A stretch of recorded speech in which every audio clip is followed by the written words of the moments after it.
Bonjour à tous et bienvenue dans ce Swiss Bliss. Nous sommes le 30 juillet 2023 et bon dimanche. On va faire le point sur ce qui s'est passé un peu sur cette semaine méga chargée.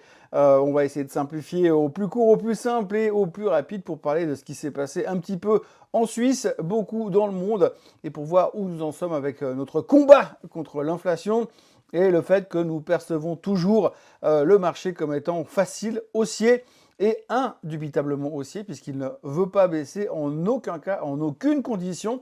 Ça fait un moment que l'on parle de correction à venir, que le marché serait mûr pour baisser, mais que nenni, rien à faire, ça continue de monter gentiment, mais sûrement.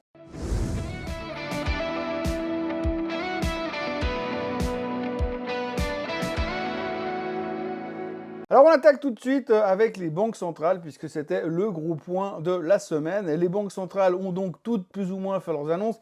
La Fed, la BCE et la BOJ, c'est ce qu'on attendait cette semaine. Si on commence par la Fed, eh bien évidemment, on en a déjà parlé. La Fed a monté ses taux de 0,25% comme tout le monde l'attendait. Les discours post-annonce étaient plutôt, on va dire plutôt positif, mais néanmoins, eh bien, on voit que les banquiers centraux, enfin que Powell et ses amis continuent de surveiller attentivement ce qui se passe dans l'économie afin de savoir ce qui va se passer ces prochains temps. Donc, il n'exclut rien. En fait, il ne faut surtout pas commencer à croire qu'en septembre, il ne montera plus les taux. Oui, parce que là, il y a 2 mois avant le prochain meeting de la Fed. Ce sera le 20 septembre, le 19 et le 20 septembre. Donc sur ces 2 mois-là, eh bien, il va surveiller les datas. Il y en aura une cralée, évidemment, puisqu'il y aura 2 fois le CPI, 2 fois le PPI, 2 fois le PCE, etc., etc. Mais il va continuer à surveiller ça attentivement afin de savoir si l'inflation est vraiment vaincue. On a encore eu un dernier chiffre qui est sorti en toute fin de semaine, le PCE, le corps PCE, vous savez, ce fameux chiffre que la Fed adore. Et là aussi, on voyait que c'était un peu plus faible que les attentes, donc on continue à voir qu'il y a un ralentissement économique, enfin un ralentissement de l'inflation et que finalement, eh bien, le combat de la Fed semble être gentiment gagné. Enfin, c'est ce que l'on arrive à dire de plus en plus, que le combat est gentiment gagné. Évidemment, il n'y a aucune certitude. On n'oubliera pas non plus au passage quand même que le pétrole est à 80,60. Regardez juste le chart à l'instant. Regardez le baril de pétrole là où il en est aujourd'hui. C'est juste spectaculaire. On est à plus de 80 $. Et ce qu'il faut surtout retenir, c'est que l'essence aux États-Unis n'a jamais été aussi chère que depuis le mois de novembre de l'année passée. Donc grosso modo, la dernière fois qu'on a eu une essence aussi chère, eh bien, on était plus ou moins là, dans cette zone ici. Alors vous voyez qu'on est à 83, 84 $. Et là, aujourd'hui, à 98, 80, 60, peu importe où on se traite à l'instant où je vous parle, eh bien le baril est toujours à 80 et des poussières, mais par contre l'essence, le prix final est aussi haut que quand on était à 84. Donc encore une fois, vous avez le prix du baril qui est un peu en dessous de ce qu'il était à l'époque, mais l'essence est quand même plus chère. Alors je rappelle quand même que l'essence reste quand même quelque chose de très important dans le cadre de l'inflation, même si on veut faire comme si on ne l'entend pas. Quand vous faites 2 ou 3 fois le plein d'essence par mois et puis que le prix varie de plus ou moins un 10%, ça risque de faire un tout petit peu bizarre. Mais enfin, pour l'instant, on est plutôt serein du côté des États-Unis. On pense que la Fed a vaincu l'inflation et que finalement, cet effet pétrole ne sera pas aussi important que ça. Affaire à suivre néanmoins, puisque M. Powell a donc été très clair. Il va suivre encore attentivement tous les chiffres économiques qui pourraient lui donner des indications pour la suite. Et il continue aussi à dire que l'inflation doit aller dans la fourchette de 1 à 2% et que tant qu'on n'irait pas là, rien ne changera. Ensuite, les taux pourraient rester quand même élevés pendant un bon moment pour calmer cette économie qui a l'air vraiment très très forte aux États-Unis, et je dis bien aux États-Unis. À partir de là, on pourra voir si on pourra recommencer ou commencer à parler de baisse des taux à cause d'un ralentissement économique. Mais ça, on parle vraiment de l'été prochain, dans le meilleur des cas. Deuxième banque centrale qui a parlé, c'est la BCE. Alors la BCE avait un discours avant le meeting très hawkish en disant on va continuer à monter les taux, c'est la priorité, on se fout du reste. Le discours a un petit peu changé, ils ont effectivement monté les taux de 0,25%, mais Madame Lagarde a quand même exprimé très clairement que dorénavant, ils allaient être data dependent, c'est-à-dire qu'ils allaient faire comme la Fed a fait au mois de juin, ils vont suivre attentivement les chiffres économiques afin de savoir comment ils doivent se positionner pour la suite. Donc pour l'instant, ça a l'air plutôt encourageant. On a vu les chiffres de l'inflation qui sont sortis en France ou en Allemagne, on voit que ça se calme aussi gentiment. Donc là aussi, on a l'impression que les banques centrales sont en train massivement de gagner leur affaire. Et d'ailleurs, le discours qui était quand même relativement au quiche de la BCE de jeudi a permis au marché européens d'exploser sur la nouvelle. On l'a vu encore sur la France ou sur l'Allemagne. L'Allemagne qui termine par exemple sa semaine au plus haut de tous les temps tout de même. Et puis la troisième banque centrale qui parlait cette semaine, c'était les Japonais. Alors les Japonais d'habitude on s'en fout cordialement, mais comme depuis quelques semaines le Japon est redevenu the marché où il faut être, the marché à suivre, parce que ça fait quand même 35 ans qu'on s'en fout, donc il est temps d'y revenir. La BOJ a annoncé que vu qu'il y avait quand même une espèce de semi-réveil de l'inflation, ils étaient en train d'être un petit peu plus attentifs sur les taux. Donc ils conservent leur fourchette de surveillance entre moins 0,5 et plus 0,5%. Mais si tout d'un coup ça démarrait un petit peu trop haut, ils n'excluaient pas la possibilité de monter les taux pour casser tout de suite cette inflation. Le marché n'a pas beaucoup aimé cette réaction, mais néanmoins c'est assez logique. Il serait quand même stupide de ne pas anticiper ce que nous on a déjà vécu en Occident depuis 18 mois. Et puis quand on regarde ce qui s'est un petit peu passé cette semaine, eh bien on doit aussi parler des résultats. Alors il y en a eu beaucoup, il y a eu beaucoup de résultats. On va y revenir surtout sur la Suisse, mais en tout cas aux États-Unis, il y a eu beaucoup de résultats. Ce qu'il faut retenir, c'est que cette semaine, tout ce qui était semi-conducteur était plutôt encourageant. Ce qu'il faut retenir, c'est que les chiffres de Meta ont été adorés, que les chiffres de Snapchat ont été détestés, que Microsoft a sorti de très bons chiffres, mais par contre, comme ils ont annoncé qu'ils allaient investir beaucoup d'argent pour développer l'intelligence artificielle, eh bien mettre « je vais utiliser beaucoup d'argent pour développer l'intelligence artificielle » dans la même phrase, ça ne plaît pas, parce qu'on aimerait bien qu'on développe l'intelligence artificielle, mais sans dépenser d'argent. Donc comme ils ont annoncé que ce serait long et coûteux, eh bien le marché n'a pas aimé, Microsoft était un petit peu en souffrance. Mais ça n'a pas suffi, parce que globalement, eh bien, on est plus ou moins à 76-78% de boîtes qui publient mieux que les attentes sur ce trimestre, donc ça va très bien. On avait un petit peu peur qu'on ait tendance à avoir estimé un petit peu ça trop haut, trop vite, et puis finalement on s'en sort relativement bien. Les attentes sont hautes, mais les sociétés sont en ligne par rapport à ces attentes-là, et puis la plupart sont plutôt optimistes. Alors c'est vrai qu'il y a eu quelques commentaires négatifs sur la suite, sur l'avenir qui serait très compliqué, ça n'a pas été très apprécié. Mais l'un dans l'autre et en majorité, ça se passe plutôt bien pour l'instant. Donc on peut s'attendre à que ça continue à se passer plutôt bien les prochaines semaines. Puisque l'un dans l'autre, on voit mal comment tout d'un coup une Apple pourrait décevoir la semaine prochaine. Sachant que cette semaine, on a déjà eu plutôt tout le monde qui a satisfait le marché. Et c'est vrai, ce qu'il faut retirer comme bilan de cette semaine, c'est que l'un dans l'autre, on a vraiment ce sentiment quand on lit un peu à droite à gauche, qu'on écoute un petit peu les experts qui sont quand même très négatifs depuis des mois et des mois. On voit que quand même le marché avait tendance à vouloir s'essouffler un petit peu et on pouvait commencer à vouloir croire que potentiellement il y avait une correction possible à venir sur les marchés. On ne parle pas non plus de 15%, mais si le marché avait baissé de 3-4% sur la publication des résultats, sur des déceptions des banques centrales, on aurait presque été content. Mais rien à faire, ça continue à aller super bien et le marché est en toute grande forme. Il y a des marchés qui sont en meilleure forme que d'autres, effectivement, mais l'un dans l'autre, ça se passe vachement bien. Et pour être franc, on n'aurait pas toujours cru que cette fin de semaine du 30 juillet 2023 puisse être aussi limite euphorique. Alors ça n'explose pas de 15%, mais on voit un enthousiasme et on voit une confiance absolument incroyable sur les marchés. Mais il est vrai que les tendances sont positives et on dit qu'il ne faut pas aller contre les tendances. D'ailleurs, si on parle de performance, les performances de la semaine, donc vous le voyez, le pétrole en hausse de 4,67% sur la semaine. Je n'ai pas envie de le répéter en permanence, mais puisque l'on parle d'inflation, c'est pas bon et c'est pas forcément très rassurant. N'oublions pas quand même qu'au mois de juin, le prix moyen du baril était quand même quasiment 15 $ plus bas. Ça risque quand même de se ressentir en août, à moins qu'il nous fasse un truc un peu spectaculaire. Mais pour l'instant, le baril est extrêmement impressionnant et très fort, peut-être trop fort. Et ça pourrait peut-être avoir des conséquences sur la fin. Je ne le dirai plus, mais je l'aurais dit. Ensuite, on a un rebond de Hong Kong et de la Chine. Alors le rebond de Hong Kong et de la Chine, il est principalement dû au fait que le gouvernement chinois a lancé un stimulus, surtout pour l'immobilier, mais ça a rassuré un peu les investisseurs, comme quoi ils pourraient potentiellement venir avec un stimulus sur le reste. Et donc, du coup, on a une très bonne performance des marchés asiatiques. De ce côté-là, le Philadelphia Semiconductor Index, 4,14%, je vous l'ai dit, c'était une des bonnes surprises de la semaine, puisque la semaine précédente, on avait eu 2-3 déceptions dans le secteur et on avait un peu peur, mais finalement, ça se passe bien de ce côté-là. Et puis autrement, le reste, vous le voyez, le DAX qui finit en hausse de 1,8%, mais qui est au plus haut de tous les temps. Le Nikkei qui, malgré son histoire de Banque du Japon, termine en hausse de 1,43%. Et puis, les losers de la semaine, c'est un peu les trucs défensifs, argent, or et puis le Bitcoin. Mais tout le reste va plutôt pas mal, même si c'est pas vraiment euphorique sur certaines choses. On y reviendra tout à l'heure en parlant un petit peu de l'aspect technique. Si on regarde les performances du SMI, la meilleure performance c'est Logitech, on va en reparler. UBS qui a payé une amende, et puis globalement après c'est pas monstre spectaculaire. Mais l'un dans l'autre, ça montouille gentiment. Rush qui termine en étant le loser de la semaine, malgré des chiffres qui étaient corrects. On va y revenir également. Novartis, on va dire que c'est des prises de profit après leur excellente semaine précédente.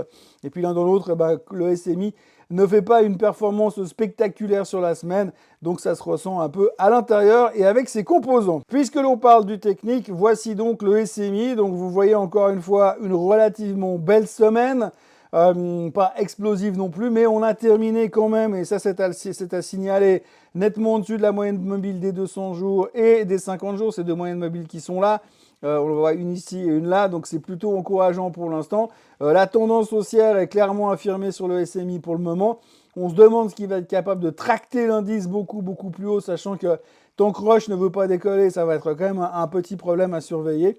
Mais l'un dans l'autre, plutôt bonne semaine sur la Suisse, même si c'est pas trop explosif. Le CAC 40 qui est donc définitivement sorti de sa tendance baissière, et ça c'est une bonne nouvelle, qui termine la fin de la semaine en dessus de cette tendance que nous avons ici, c'est encourageant. Il faut aussi noter cependant que le petit trou qu'on a eu durant la semaine ici, c'est à cause des chiffres du luxe, puisque l'on voit aujourd'hui que quand on regarde les résultats de LVMH, c'est ce qui a pesé principalement dedans. LVMH qui représente quand même 15% ou pas loin du CAC 40. LVMH qui a publié des chiffres décevants, pression sur les marges. On voit qu'il y a des ralentissements au niveau de la consommation des produits LVMH. Mais alors, surtout, étonnamment, c'est pas en Chine que ça impacte le plus, c'est aux États-Unis, ce qui est assez marrant puisque quand on voit l'économie américaine aujourd'hui, on se dit mais comment est-ce possible que finalement tout est si bien, mais que les mecs arrêtent de dépenser et que les chiffres de vente de produits de luxe sont en train de ralentir. Il y a un petit problème qui joue pas dans la vision qu'on a des États-Unis de l'extérieur et des chiffres liés au luxe. Donc on peut se poser quelques questions, mais ça on aura peut-être des réponses plus tard. Chose est-il que le CAC 40 termine en hausse. Pas une grosse hausse, mais on est dehors de cette tendance baissière. Et ça, c'est une bonne nouvelle. Deutschland Überalles, on n'en parle pas beaucoup, mais ça casse, ça a cassé. Donc définitivement, le DAX a cassé ses plus hauts historiques. Il termine sa semaine ici au plus haut de tous les temps. La route est ouverte pour aller chercher plus haut.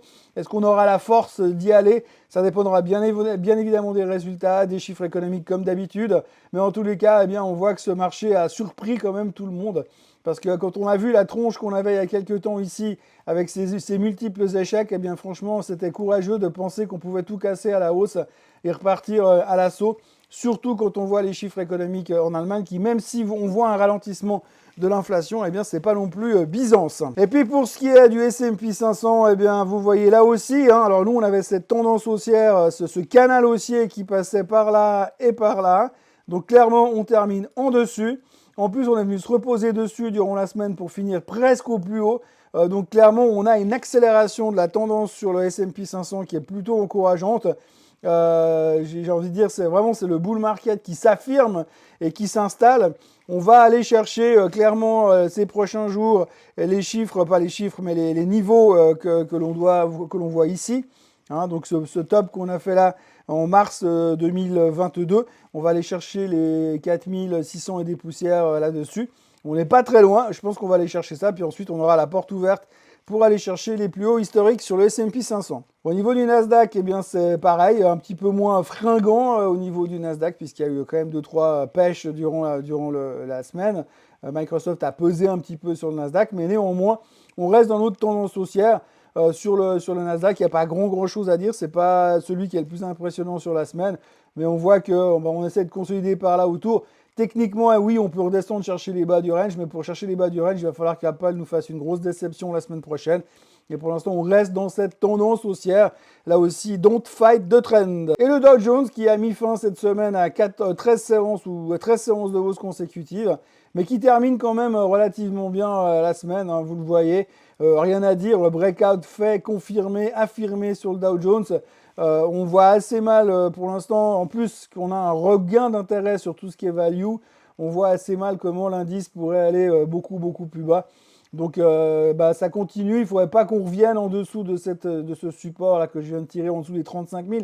C'est le chiffre de base qu'il faut regarder dorénavant sur le Dow Jones, c'est 35 000 qui nous permettra peut-être ou pas de revenir dans une tendance un peu moins raide, mais le risque revient de perdre 1500 points sur le Dow Jones et il faudra un peu plus qu'un CPI 0,2% en dessous des attentes. Donc à surveiller attentivement, mais pour l'instant, franchement, si je devais faire un bilan de cette semaine, c'est que compte tenu de tout ce qui s'est passé, compte tenu de tout ce qu'on a dû digérer, eh bien ça va vachement bien. Au niveau des actions suisses de la semaine, eh bien, on va faire un tour rapidement sur toutes celles qui ont publié, en gros, pas toutes, mais une bonne partie.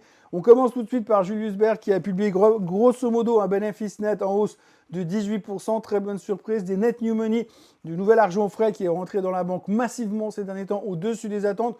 On peut imaginer qu'avec l'histoire Crédit Suisse, ça explique certaines choses, mais donc très bon résultat là-dessus. Le management annonce qu'ils vont continuer à se concentrer sur la croissance organique, donc à engager massivement des conseillers à la clientèle ou des gérants de fortune, comme on les appelle selon l'endroit où on est. L'un dans l'autre, là aussi, on peut comprendre parce qu'avec ce qui va se passer dans la restructuration UBS Crédit Suisse, il y aura certainement des gens qui vont se retrouver dehors et peut-être qu'il y aura de l'occasion d'essayer de récupérer des gens pour faire revenir encore plus de net new money chez Julius Baer. Le graphique se passe de commentaires, hein, vous voyez, la dernière fois, on avait eu cette déception qui nous avait emmené jusque sur la moyenne mobile des 200 jours. Aujourd'hui, on casse massivement à la hausse pour aller rechercher les 64. Ce sera le prochain test à faire ou à confirmer, mais en tous les cas, les bons résultats et l'effet positif de la fusion UBS Crédit Suisse, puisqu'on peut dire que pour eux c'est un effet positif, devrait permettre au titre de remonter en direction potentiellement des 67-70 ces prochains temps. Il y a eu quelques upgrades aussi à cause de ça, mais on voit que pour l'instant, en tout cas, la chose qui était positive, c'est qu'on a tenu cette moyenne mobile des 200 jours qui est un peu le dernier rempart, comme souvent, et que ça nous dégage un petit peu. Là, il y a un croisement des moyennes mobiles 50 et 200 jours qui, techniquement, donne un signal négatif, mais on voit qu'il y a déjà une inversion qui est en train de se faire. Donc voilà, c'est un gros mouvement qui a été fait. Il va falloir surveiller si on est capable de confirmer ces prochains jours. Ensuite, SGS, alors résultat revenu en hausse, mais effet de change négatif. Et l'un dans l'autre, le management, pas le gouvernement, le management a revu à la hausse ses targets pour 2023. Donc ça se passait relativement bien lors de la publication. Voilà, c'est pas le truc le plus fun de la semaine, mais il faut quand même le savoir. Vous voyez que l'effet d'annonce sur SGS a été relativement bien salué par la critique, et puisqu'on revient du fond du trou pour aller en direction de la moyenne mobile des 200 jours ici, à surveiller si on sera capable de la casser pour envisager une inversion des moyennes mobiles et se dire que peut-être il y a quelque chose qui est en train de se passer chez SGS. Meyer Burger a annoncé une perte d'exploitation potentielle de 42 millions de francs suisses sur le premier semestre et ils annoncent la construction d'une usine de création de construction de fabrication de cellules photovoltaïques à Colorado Springs aux USA. Le marché n'a pas trop aimé l'histoire de la perte, donc le titre s'est fait déglinguer, a perdu 8% et revient sur de nouveau, encore une fois, sur le bas du range en direction de la moyenne mobile des 200 jours. Vous le voyez, j'avais fait pas mal déjà de gribouillis à l'époque où je vous montrais que chaque fois qu'on revenait sur la moyenne mobile des 200 jours, eh bien on remontait. Alors là, on l'a cassé à la baisse, il va falloir voir si on est capable de remonter.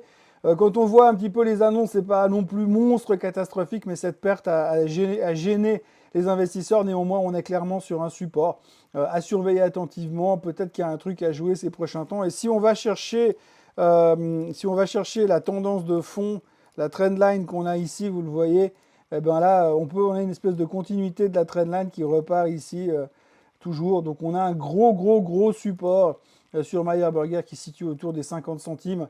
Pour ceux qui ont envie de jouer quelque chose, je pense que peut-être il y a un rebond ces prochains temps à espérer parce que la thématique reste porteuse et en même temps, encore une fois, même si ça a déçu, on peut quand même pas en vouloir aux sociétés de vouloir investir pour essayer de gagner plus d'argent à un certain moment. Je passe directement par le chart sur Logitech. Le mouvement de la semaine passée se passe de commentaires, explosion du titre sur la publication des résultats. Alors pour faire simple, il n'y a rien de très sexy au niveau des résultats, mais ce qu'il faut retenir, c'est que les chiffres sont moins pires que prévu. Alors moins pire que prévu, c'est quasiment 13% de hausse sur la journée. Techniquement, ça ne ressemble plus à rien. Le graphe est bourré de trous dans tous les sens. Alors pour essayer de prendre des paris là-dessus, franchement, c'est extrêmement compliqué. Vous voyez tous les gaps qu'on a laissés. Celui-ci est comblé, donc c'était déjà une bonne chose. Celui qui est là, eh bien, il n'est pas encore... oui, si, ouais, mais il est comblé aussi. Techniquement, c'est plutôt encourageant, mais par contre, alors effectivement, eh bien, on se raccroche à pas grand-chose. Il faut quand même noter qu'il y a eu pas mal d'upgrades au niveau des price targets cette semaine, et puis qu'en même temps, la société, en toute fin de semaine, a encore annoncé un rachat d'actions, un share buyback de 1 milliard de francs suisses. Roche a publié ses résultats. Roche a toujours le Covid. Quand je dis Roche a toujours le Covid, c'est qu'il continue à avoir les mêmes problèmes qu'avant, c'est-à-dire qu'aujourd'hui, la société va relativement bien, même si elle accuse une baisse du chiffre d'affaires de l'ordre de 8% ou quelque chose comme ça. Roche est toujours dans l'esprit des gens une boîte qui a profité de la pandémie du Covid et qu'aujourd'hui, finalement, ce n'est plus un business central, forcément, puisqu'il y a pour l'instant plus de Covid. Et donc, du coup, eh bien, le bon Roche, eh bien, se traîne, la société se traîne et les gens se disent oui, mais ils souffrent parce que finalement, il n'y a plus de Covid. Mais Roche ne fait pas que du Covid non plus. Ils ne faisaient pas que du Covid avant. Ils ont une vie avant le Covid et ils auront une vie après le Covid. Le seul truc, c'est qu'aujourd'hui, on a une perception au niveau de Roche qui est toujours extrêmement, pas négative, mais très axée sur le Covid. Et il faudra que tout ça se digère un petit peu. Les chiffres n'étaient pas extraordinaires. Les effets de change ont pesé également sur l'ensemble des résultats. Donc voilà, c'était moins sexy que Novartis la semaine dernière. Résultat, Roche termine en lanterne rouge de l'indice cette semaine. Alors graphiquement, ça ne change pas grand-chose au niveau du bon Roche. On voit qu'on est en train de construire une tendance haussière pour l'instant. Et ce qui est bien, c'est qu'au moins on l'a tenue, cette petite tendance haussière. Difficile de savoir à quel moment on va commencer à retrouver des couleurs. En ce qui me concerne, je continue à persister dans mon obsession sur le titre en disant que c'est quelque chose que moi j'accumule régulièrement quand je peux, j'en achète un petit peu et je me dis je baisse mon prix moyen et le jour où elle sera de nouveau en odeur de sainteté, parce qu'elle sera de nouveau en odeur de sainteté, eh bien on pourra espérer que ça reparte gentiment en direction des 320, des 330, c'est de la musique d'avenir. Mais il suffit de pas grand-chose pour que le sentiment vienne à tourner sur cette société qui reste quand même un fleuron de la pharmaceutique en Suisse. Et donc voilà, on ne va pas tergiverser trop longtemps sur l'histoire. Mais Roche n'a pas publié des résultats méga sexy et il continue de souffrir de son image de Covid. Nestlé a cependant sauvé le monde la semaine dernière, plus 2,6% sur la journée où ils ont annoncé les résultats. Ils ont annoncé grosso modo un chiffre d'affaires et une rentabilité qui étaient améliorés. Les prix globalement les ont améliorés, les ont aidés aussi. Et la direction a augmenté également les targets pour le reste de l'année. Donc que demande le peuple? Nestlé a soutenu l'indice et a permis aussi au SMI de relativement bien finir sa semaine, mais à Nestlé aussi. Voilà, si vous regardez le chart sur Nestlé, eh bien vous voyez qu'on revient gentiment dans notre tendance haussière qu'on avait cassée récemment. Et maintenant il faudra qu'on confirme, il faudra qu'on revienne en dessus ici, et puis qu'on puisse repartir gentiment à la hausse. Néanmoins, ce bon retournement de situation était rassurant. On voit qu'on est allé chercher les bas autour des 100 balles. Et puis que maintenant on essaie de reconstruire. Donc c'est pas non plus de l'intelligence artificielle, c'est pas non plus le titre le plus sexy de la planète, mais ça revient dans la bonne direction. Voilà ce que l'on pouvait dire sur cette semaine suisse et dans le reste du monde également. Grosso modo, c'était une grosse semaine. Là, on va rentrer, en tout cas pour la Suisse, sur une petite semaine parce que lundi, c'est ouvert, mais bon, c'est entre deux puisque le 1er août, c'est férié et le 2 août, il faudra récupérer le jour férié. Donc, petite semaine qui nous attend en Suisse. Ce sera aussi une petite semaine en termes de morning bull parce que je vais devoir sauter quelques jours à cause des jours fériés. Néanmoins, je vous encourage à vous abonner à la chaîne Suisse Côte en français, à liker cette vidéo, à la partager et on se retrouve demain matin pour faire un brief très rapide sur les marchés financiers avant 2 jours de congé. Et très bonne journée à tous et à demain. Bye bye.